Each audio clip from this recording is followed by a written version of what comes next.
Policy Day at ALM with a focus on building a more sustainable, transparent, and trusted ecosystem in light of the changes to privacy legislation and technology. As we dig into topics like the current policy outlook, along with legal and compliance solutions, I believe it's crucial that we as an industry focus on defining consumer privacy in a manner that ensures enduring and equal access to information, while also keeping in mind the consumer experience. Said differently, I believe the fundamental question at hand today and in the coming years is how do we maintain the freedom of access and ease of use of the digital ecosystem while building towards a more consumer-centric and privacy-safe world? How do we enable the average person, say my mother or grandmother, to use the internet as they have for 25 plus years? First, let's begin with some framing. What does privacy mean to us? Is it for consumers? Is it for companies? Is it a value we honor or a sword we use to gain competitive advantage?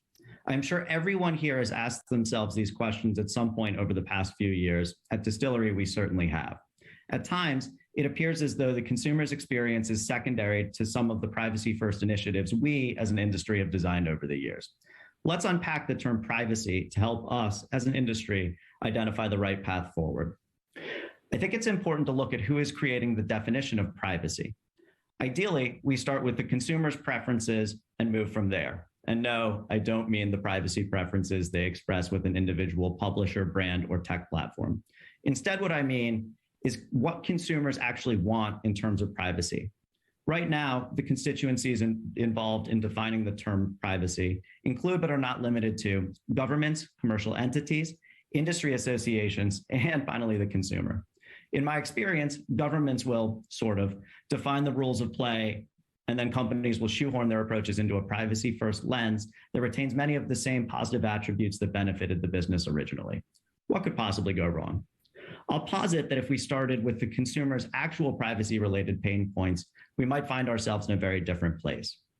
Right now, the points of focus for privacy are the ability to control one's data with an opt-in or an opt-out paradigm, the right to be forgotten, data subject access requests, the option to indicate do not sell my data, and increasingly a focus on reducing the risk of harmful data breaches. This is all great stuff for consumers and needs to continue. However, there are other elements directly related to privacy that we haven't prioritized. Consistent and simple user experience, easy and equal access to content, to name a couple. All of these issues will likely become even more important in the coming years as we begin to iterate on the first stab definitions of privacy outlined in GDPR, CCPA, and others. At Dstillery, it's our belief that consumer privacy and user experience should be considered as one and the same, as wrestling with a cookie banner or an auth portal should not be required to honor privacy. So, what's the state of privacy today? And why is this the dawn of the privacy era? Consider that GDPR went into effect in 2018 and is still being clarified across the board, along with many unintended consequences. Of late, many countries are getting on board. Saudi Arabia's new privacy law even includes the potential for criminal proceedings in privacy violations. The US is, unfortunately, an even patchwork of state-by-state regulations with little momentum for a comprehensive federal privacy bill. To its credit, California continues to take a leadership role in defining consumer privacy, but as a whole, the US has lagged. We are even at the point where Congress people are proposing big, flashy pieces of legislation with headline-grabbing names, but ultimately lack the substance needed to address a nuanced and extremely important question. Again, how do we maintain freedom of access and ease of use in our digital ecosystem while building towards a more privacy-safe world? In practice, it appears to be large tech companies which control the consumer-facing browsers and OS systems that are doing the most to define privacy for all of us. They've filled the relative vacuum in the US with innovative approaches to privacy that benefit consumers in theory and certainly help insulate their competitive moats. However, it strikes me that many of the solutions designed in this lens haven't been widely adopted yet and are at times too convoluted for insiders to understand, let alone my mother or grandmother.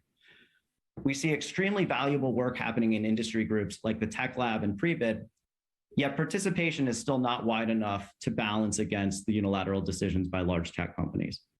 So we have a convergence of factors, regulatory, commercial, technological, that are governing what solutions we can bring to market. Meanwhile, the urge to revert to 2002's vehicles for targeting is strong. Contextual and emails to the rescue. Said differently, we must define a privacy-first ecosystem that balances innovation with iteration and yields a competitive landscape in an end state.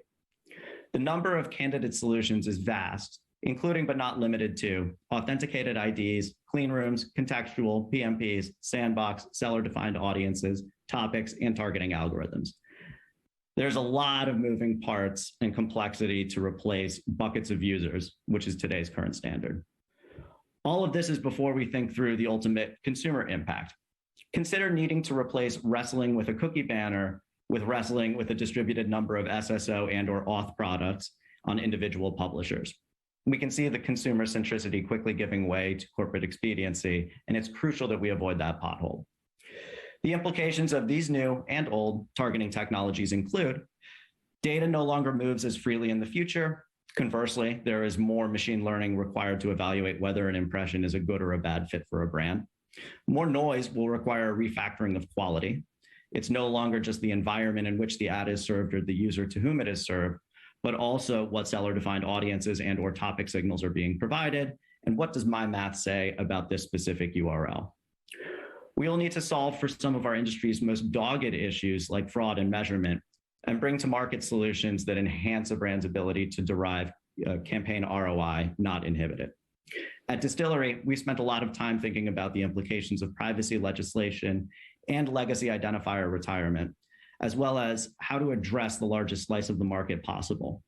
We've developed a novel targeting product that we call ID-free, which takes the performance of user targeting, the privacy by design nature of contextual, and the flexibility of bidding algorithms to usher in a whole new category of targeting. Our ID-free product allows us to seed a model with a user-based data set denoted in cookies or authenticated IDs, and express targeting through combinations of site, time, and geo, with the ability to layer in additional fields as a bid request for things like SDA or topics gain wide adoption.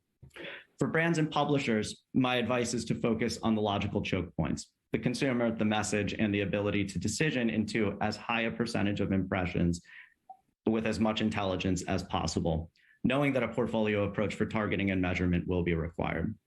For ad tech, it's crucial that we continue to collaborate in industry groups like the IAB Tech Lab and Prebid to design solutions for all of us, not just the few. Rome was not built in a day, and neither will a privacy-first ecosystem.